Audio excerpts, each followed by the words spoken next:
Hello friends, இந்த video நம்ம இன்னைக்கு என்ன பார்க்க போகிறோம் அப்படின்னா தெர்மோடைனமிக்ஸில் என்ட்ரோபி பேஸ் பண்ணி ப்ராப்ளம் எப்படி சால்வ் பண்ணுறது.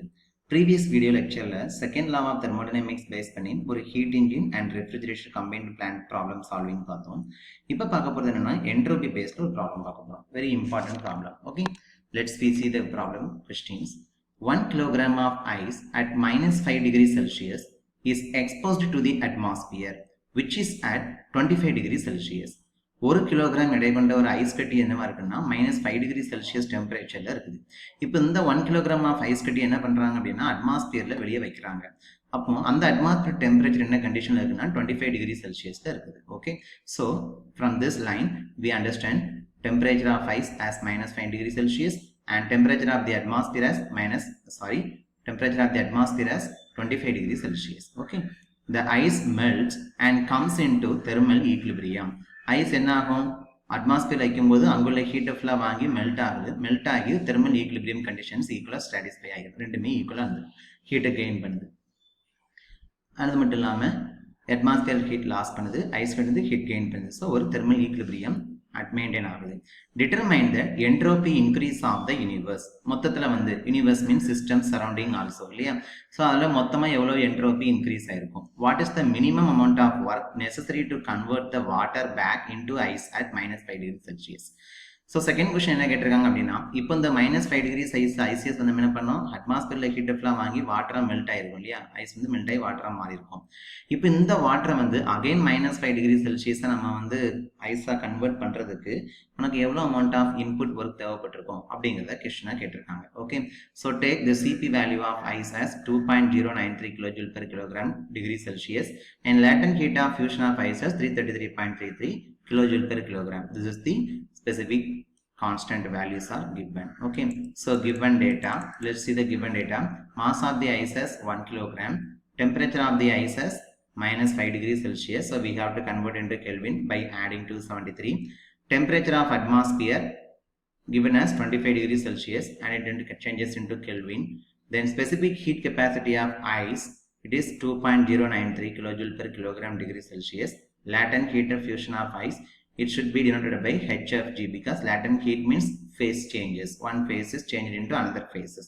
So ice வந்து solid phaseல இருக்குதும் அது வந்து மெல்ட் ஆகும்போது வாட்டருக்கு ஃபேஸ்க்கு மாறுது, லிக்விட் ஃபேஸ்க்கு மாறுது. அப்போ ஒரு ஃபேஸ் வந்து இன்னொரு ஃபேஸ் சேஞ்ச் ஆகிறதுக்கு எவ்வளோ அமௌண்ட் ஆஃப் ஹீட்டை வாங்கியிருக்குமோ அதுதான் லேட்டன் ஹீட். ஸோ ஐஸ் ப்ராப்ளம்ல வந்து ஐஸோட லேட்டன் ஹீட் கொடுத்தாலும் கொடுக்கலாலும் 333 to 335 ரேஞ்சுக்குள்ள எடுத்துக்கலாம். ஓகே, ஸோ நெக்ஸ்ட் டைம் பாருங்க என்ன கண்டுபிடிக்க போகிறோம், entropy change of the universe. Second question, minimum amount of work necessary to convert that water into ice. அந்த வாட்டரை வந்து மெல்டான வாட்டரை மறுபடியும் ஐஸாக கொண்டதுக்கு எவ்வளோ ஒர்க் தேவைப்படும். This is the question. Let's see the schematic representation. So this is the ice cube. This ice cube is maintained at -5 degrees Celsius and when it is contacted with the or when it is exposed to the atmospheric air, the atmospheric temperature is 25 degrees Celsius. So ice oda temperature வந்து -5 degrees Celsius இருக்குது, atmosphere வந்து 25 இருக்குது. ரெண்டுக்குமே temperature difference இருக்குது. Temperature difference இருந்தால் என்ன ஆகும், heat transfer நடக்க ஆரம்பிக்கும். அப்போ ஹீட் டிரான்ஸ்ஃபர் எங்கேருந்து எங்கே நடக்கும், ஹை டெம்பரேச்சர் ரீஜியன்லேருந்து லோ டெம்பரேச்சர் ரீஜியன் நடக்கும். ஸோ அட்மாஸ்பியர்லேருந்து ஹீட் வந்து டிரான்ஸ்ஃபர் ஆகி ஐஸ்க்கு போகுது. அந்த அட்மாஸ்பியரில் ஹீட்டை ஃபுல்லாக ஐஸ் வாங்குறதுனால தான் நம்ம வந்து அட்மாஸ்பியர் லிக்விட் ஐஸ் கியூப் வந்து மெல்ட் ஆகி வாட்டராக மாறிடுது. சரியா, இப்படி வாட்டராக மாறும்போது உங்களுக்கு வந்து எவ்வளோ என்ட்ரோபி சேஞ்ச் ஆயிருக்குங்கிறது ஃபர்ஸ்ட் கொஸ்டின். தென் இந்த ஐஸ் ஃபுல்லாகவே மெல்ட் ஆன பிறகு ஃபுல்லாக லிக்விடாக இருக்கும். அதே லிக்விடை மறுபடியும் நம்ம 5 டிகிரி செல்சியஸாக கொண்டு வரதுக்கு எவ்வளோ இன்புட் ஒர்க் தேவைப்பட்டிருக்கும், மினிமமாக எவ்வளோ தேவைப்பட்டிருக்கும். That is the second question. Okay, so understand the problem. So let's go to the solution. First step, we have to calculate the value of change of entropy. Okay, very important. So concept புரிஞ்சாதான் உங்களுக்கு வந்து ஈஸியாக இருக்கும். So understand பண்ணிக்கோங்க. Okay, so step 1 பாருங்க, நம்ம தெரிஞ்சிருக்கோம் அட்மாஸ்பியரில் ஹீட்டை ஃபுல்லாக தான் ஐஸ் கியூப் வாங்கி நமக்கு என்ன பண்ணுது அப்படின்னா மெல்ட் ஆகி வாட்டராக கொடுக்குது இல்லைங்களா. ஸோ அப்போ எவ்வளவு அமௌண்ட் ஆஃப் ஹீட் வந்து இந்த ஐஸ் கியூப் வந்து அப்சார்வ் பண்ணியிருக்கோம், how much amount of heat is absorbed by the ice, otherwise how much amount of heat is transferred from the atmosphere to this ice cube. Okay, and then எப்படி calculate பண்றதுன்னு பாருங்க.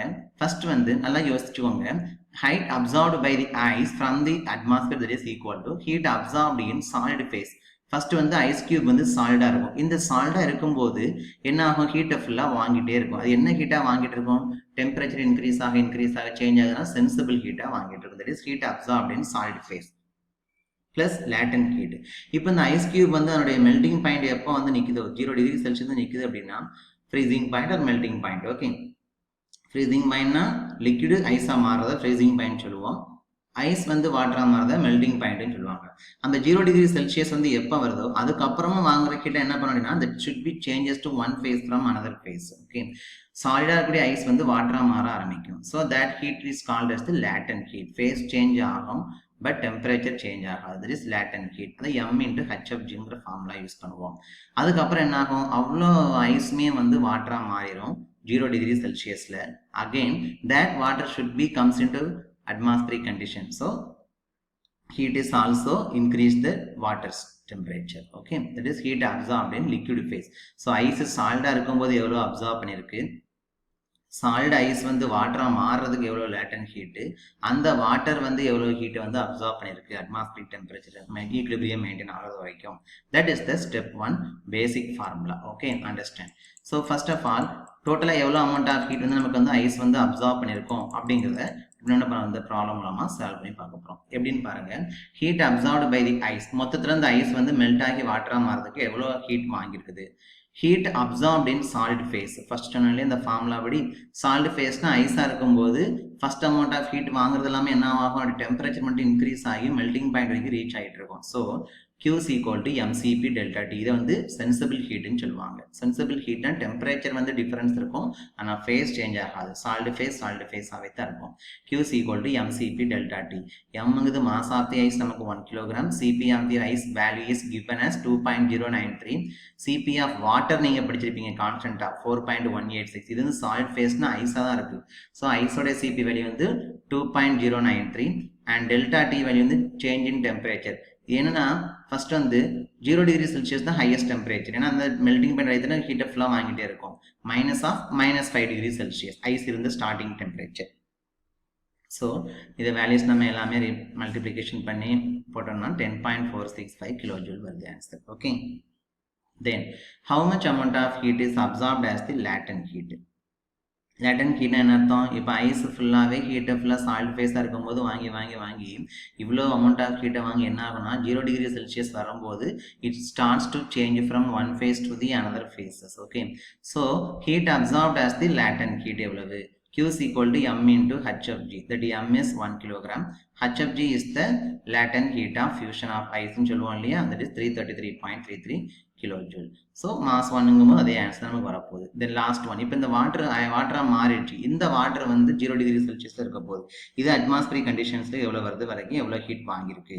So again it is phase changes does not take places, only temperature will be increases. That is sensible heat. Q is equal to mCp delta T. So Q is equal to mCp delta T போட்டோம்னா எம்ங்கிறது இப்போ நமக்கு என்ன வருது, liquid ஃபேஸாக இருக்குது. Ice இது liquid ஃபேஸாக இருக்குது. So liquid ஃபேஸாக இருக்குன்னா வாட்டர்னு அர்த்தம். அப்போ இந்த வாட்டருக்கு எம் வேல்யூ வந்து அதே ஐஸ் தானே வாட்டராக மாறிருக்கு. ஸோ அதே 1 கிலோகிராம் எடுக்க போகிறேன்.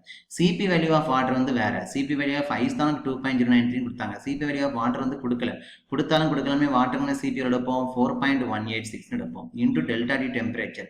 வாட்டர் வந்து எவ்வளோ டெம்பரேச்சருக்கு இன்க்ரீஸ் ஆகும், up to 25 degree Celsius room temperature atmosphere temperature வரைக்கும். மினிமம் டெம்பரேச்சர் வாட்டர் எங்கேருந்து ஸ்டார்ட் ஆகுது, 0 டிகிரி செல்சியஸ் ஸ்டார்ட் ஆகுது, ஏன்னா அங்கே தான் வாட்டராக கன்வெர்ட் ஆயிருக்கு. ஓகே, ஸோ அப்போ Q வேல்யூ வந்து எவ்வளோ வந்துருக்குன்னு செக் பண்ணிக்கலாம். Then next last one பாருங்க, how much amount of heat absorbed will by the ice. So that is heat absorbed in solid phase plus heat absorbed as latent heat plus heat absorbed in liquid phase. மூணு total பண்றோம்னா 448.45 kilojoule. அதாவது அட்மாஸ்பியர்ல இருந்து ஏர்ல இருந்து 25 degree Celsius maintain ஆகக்கூடிய atmospheric ஏர்ல இருந்து 448.45 kilojoule amount of ஹீட்டை வாங்கி அந்த ஐஸ் வந்து என்ன இருக்கு -5 டிகிரி செல்சியஸ்ல இருந்து 25 டிகிரி செல்சியஸ் வரைக்கும் மாறுறதுக்கு, வாட்டரா மாறுறதுக்கு, மெல்ட் ஆகி வாட்டரா மாறி வாட்டர் தெர்மல் ஈக்விலிபிரியம் அட்டைன் பண்றதுக்கு இவ்வளவு அமௌண்ட் ஆஃப் ஹீட் வந்து ஐஸால அப்சார்ப் பண்ணப்பட்டிருக்கு. சரிங்களா? So this is the first step. அப்போ ஐஸ் வந்து எவ்வளோ ஹீட் வாங்கியிருக்கு அப்படிங்கிறத கால்குலேட் பண்ணியிருக்கோம். Okay, then next one, calculation of entropy, very important. This is the our second questions இல்லைங்களா. So first question இதுதான் நமக்கு. Second step இது. So how can we calculate the value of entropy changes? Okay. So simple formula, if you have to understand, then easily solve the problem. You can solve the problem easily. Okay. Calculation of entropy increase of the universe. Universe na என்ன அர்த்தம்? அண்டம்னு சொல்லுவோம். அண்டம்னா பொதுவா. So தெர்மோடைனமிக்ஸை பொறுத்த வரைக்கும் யூனிவர்ஸ்னா என்னென்ன அப்படின்னா, நம்ம என்ன சிஸ்டத்தை அனலைஸ் பண்ணுறோம். இங்கே நம்மளுடைய சிஸ்டம் வந்து என்ன அப்படின்னா ஐஸ் தான். ஐஸ் தான் வாட்டராக மாறுது, வாட்டர் திரும்ப ஐஸாக மாறுது, எல்லாம் இருக்குன்னு கேட்டிருக்கேன். அப்போ இந்த ஐஸ் நமக்கு சிஸ்டம்னு சொல்ல போகிறோம். அதை சுற்றி இருக்கக்கூடிய சரௌண்டிங்ஸ் என்னது? அட்மாஸ்பியரிக். ஓகே. ஸோ இந்த ரெண்டும் சேர்ந்து என்ன சொல்லுவாங்கன்னா மொத்தமாக யூனிவர்ஸ்ன்னு சொல்லுவாங்க. So first of all entropy change of the atmosphere வந்து என்ன? என்ட்ரோபி சேஞ்ச் ஆஃப் தி அட்மாஸ்பியர்னா பேசிக்காக ஃபார்முலா தெரியணும். என்ட்ரோபி சேஞ்ச்னா டெல்டா யூஸ் பண்ணுறோம், என்ட்ரோபினா எஸ் யூஸ் பண்ணுறோம். ஜென்ரல் ஃபார்முலா என்னது? Change in entropy delta S equal to Q by T. நான் ஏன் இங்கே வந்து அட்மாஸ்பியரோட என்ட்ரோபி சேஞ்சில் மைனஸ் போட்டிருக்கேன் அப்படின்னா, ஏன்னா கியூக்கு வந்து மைனஸ் போட்டிருக்கேன்னு அர்த்தம். கியூனா ஹீட்டு. ஏன் ஹீட் மைனஸ் போடுவோம்? நம்ம ஃபர்ஸ்ட் யூனிட்லேயே படிச்சிருப்போம், ஃபர்ஸ்ட் லா ஆஃப் தெர்மோடைனமிக்ஸ்லேயே. ஹீட் வந்து நமக்கு வந்து ப்ளஸ்ஸாக இருந்துச்சுன்னா ஹீட் வந்து சப்ளைடுன்னு அர்த்தம். கியூ வந்து மைனஸாக இருந்துச்சு அப்படின்னா ஹீட் வந்து ரிஜெக்ஷன் அர்த்தம். அண்டர்ஸ்டாண்ட்? ஸோ ஹீட் நமக்கு வந்து ரிஜெக்ட் ஆகுது. எங்கேருந்து ரிஜெக்ட் ஆகுது? அட்மாஸ்பியர்லேருந்து ஹீட் ரிஜெக்ட் ஆகுதுன்னா ஐஸ் ஃபுல்லாக வாங்கிட்டே இருக்கு. ஐஸ் வாங்குற ஹீட் நம்ம என்ன பண்ணுவோம்? ப்ளஸ்ன்னு எடுப்போம். ஆனால் அங்கே ரிஜெக்ட் பண்ணுறது யாரு? அட்மாஸ்பியர். நம்ம பார்த்துட்டு இருக்கிறது யாருக்கு பார்க்குறோம்? அட்மாஸ்பியரோட என்ட்ரோபி சேஞ்ச் தான் பார்க்குறோம். ஸோ அப்போ என்ட்ரோபி சேஞ்ச் ஆகுது அட்மாஸ்பியர்னா ஹீட்டை வந்து அட்மாஸ்பியர் ரிலீஸ் பண்ணுது. ஹீட் ரிலீஸ் பண்ணுறதுனால it should be substituted in negative sign. So minus of how much amount of heat is released by the atmosphere. அதாவது எவ்வளவு ஹீட் வந்து ஐஸ் அப்சார்ப் பண்ணியிருக்கோ அவ்வளோ ஹீட் வந்து அட்மாஸ்பியர் ரிலீஸ் பண்ணியிருக்குன்னு அர்த்தம். ஏன்னா அட்மாஸ்பியரில் ஹீட்டை வாங்கித்தான் ஐஸ் வந்து மெல்ட் ஆகி வாட்டராஸ் கன்வெர்ட் ஆயிருக்கு. ஸோ நம்ம heat absorbed by the ice தான் கண்டுபிடிச்சிருக்கோம் 448. Heat released by the atmosphere கண்டுபிடிக்கல அப்படிலாம் ஒன்றும் கிடையாது. தெர்மல் ஈக்குலிபிரியம்ங்கிற வார்த்தை மெயினாக சொல்லிட்டாங்க. ஸோ ஐஸ் எவ்வளோ ஹீட் வாங்கியிருக்கு, அப்போ எங்கேருந்து வாங்குச்சு? அட்மாஸ்பியர்லேருந்து தான் வாங்குச்சு. ஸோ அப்போ அட்மாஸ்பியர் வந்து எவ்வளோ ரிலீஸ் பண்ணியிருக்கோம் அதுதான் கியூன்னு சொல்ல போகிறோம். 448.45 divided by T is atmospheric temperature 25 degrees Celsius, it is 298 Kelvin. So minus of 1.5 something kilojoule per Kelvin. Heat in the kilojoule irukku, temperature in the Kelvin. Okay. So this is the atmospheric change entropy change. Then first paranga ice oda state வந்து மூணு state இருக்குப்பா. அதான் நான் state 1, state 2, state 3 போட்டிருக்கேன். மூணு state என்னன்னு பாருங்க, நல்லா அண்டர்ஸ்டாண்ட் பண்ணிக்கோங்க. ஃபர்ஸ்ட் வந்து ஸ்டேட் என்ன அப்படின்னா ஐஸ் வந்து சாலிட் ஸ்டேட்டாக இருக்குது. அது ஃபர்ஸ்ட் என்ன ஆகும்? உடனே வந்து தண்ணியாக மாறிடாது. அவ்வளோ ஐஸ் வந்து அவ்வளோ ஐஸுமே வந்து சாலிட் ஸ்டேட் இருக்கக்கூடிய எல்லா இதுவுமே வந்து ஹீட்டை ஃபுல்லாக வாங்கிட்டே இருக்கும். எது வரைக்கும் வாங்கினா up to it's melting point வரைக்கும். அது ஒரு ஸ்டேட்டு. ரெண்டாவது ஸ்டேட் பாருங்க, எப்போ it reaches the melting point, whenever it reaches the melting point, suddenly it starts to change from one phase to the another phases. That is from solid ice phase into liquid water phase. Liquid ஃபேஸ்க்கு மாற ஆரம்பிக்குது. கரெக்டா? So அப்போ solid ஃபேஸாக வாங்கின இருந்த ice வந்து ஹீட்டை ஃபுல்லாக அப்சார்ப் பண்ணி 0 டிகிரி செல்சியஸ் அப்புறம் வாட்டராக மாற ஆரம்பிக்குது. இந்த ஃபேஸ் வந்து ஒரு ஃபேஸ் வந்து இன்னொரு ஃபேஸ் சேஞ்ச் ஆகுது. இது ஒரு ஸ்டேட். அதுக்கப்புறம் எல்லா வாட்டருமே என்ன ஆகும்? லிக்விட் வாட்டராக மாறி 0 டிகிரி செல்சியஸில் இருக்கும். அதுக்கப்புறமும் அட்மாஸ்பியரிக் கண்டிஷன்ஸை ரீச் பண்ணுறதுக்கு அந்த வாட்டர் வந்து ட்ரை பண்ணும் இல்லையா? அதுக்கு எவ்வளோ ஹீட் வந்து அப்சார்ப் பண்ணப்பட்டிருக்கு, சென்சிபிள் ஹீட்டா. That is the third phase. So ஒவ்வொரு ஃபேஸ்க்கும் என்ட்ரோபி சேஞ்ச் பார்க்க போகிறோம். அதாங்க தெளிவாக போட்டிருக்கு பாருங்க. என்ட்ரோபி சேஞ்ச் ஆஃப் சிஸ்டம்ங்கிறது ஐஸ் தான். As it gets heated from -5 degree Celsius to 0 degree Celsius. முதல்ல -5லேருந்து 0 ஹீட் பண்ணி மெல்டிங் பாயிண்ட் ரீச் பண்ணுறது. அதுக்கு எவ்வளோ? So delta S equal to Q by T. நான் ஏன் கியூ போடலை, மைனஸ் போடலை? இங்கே ஏன் மைனஸ் போட்டிருக்கேன்? ஏன்னா இது அட்மாஸ்பியர் வந்து ஹீட்டை ரிலீஸ் பண்ணுது. அது ஐஸ் வாங்கிட்டு இருக்கு. இங்க நம்ம ஏன் பிளஸ் போட்டிருக்கோம்? ஐஸ் வந்து வாங்கிட்டு இருக்குது இல்லைங்களா? So heat is supplied towards the system. So அதனால தான் என்ன பண்றோம்னா வந்து பாசிட்டிவாக நம்ம எடுத்திருக்கோம். ஓகே. ஸோ இந்த கியூ வந்து என்ன பார்த்துருக்கோம்? சிஸ்டம் ஒன்னா -5லேருந்து 0 டிகிரி செல்சியஸ் வரைக்கும் நமக்கு எவ்வளோ ஹீட் வந்திருக்கு? போன ஸ்டெப்ல பார்த்துருப்போம். Heat absorbed in solid phase. 0லேருந்து -5 வரைக்கும் எவ்வளோ ஹீட் வந்திருக்கு? 10.465. அதுதான் சப்ஸ்டிட் பண்ணி போட்டிருப்போம் பாருங்க. 10.465 டிவைடட் பை ஐஸோட ஸ்டேட் வந்து என்னவா இருக்கும்? -5 டிகிரி செல்சியஸ் தான். அதுதான் நீங்கள் அப்ளை பண்ணணும். சரிங்களா? ஸ்டார்டிங் டெம்பரேச்சர் ஐஸோட கண்டிஷன் டெம்பரேச்சர்ல. ரெண்டாவது பாருங்க, entropy change of the system as ice melt at 0 degree Celsius to become water. Okay. 0 degree செல்சியஸ்ல இருந்து ஐஸ் வந்து வாட்டரா மாறதுக்கு எவ்வளோ ஹீட் வாங்கியிருக்கோம்? Delta S equal second system Q by T. நம்ம இந்த ஃபேஸ் சேஞ்சு பார்த்தோம் இல்லையா, எம் இன்ட்டு ஹெச்எஃப்ஜி, அந்த வேல்யூ டிவைடு பை டெம்பரேச்சர் போட்டோம் அப்படின்னோம்னா எனக்கு 273 கெல்வின், 0 டிகிரி செல்சியஸ்னா 273 kelvin. That value is become 1.2209 kilo joule per kelvin. Okay, இது வந்து என்ட்ரோபி சேஞ்ச் ஆஃப் தி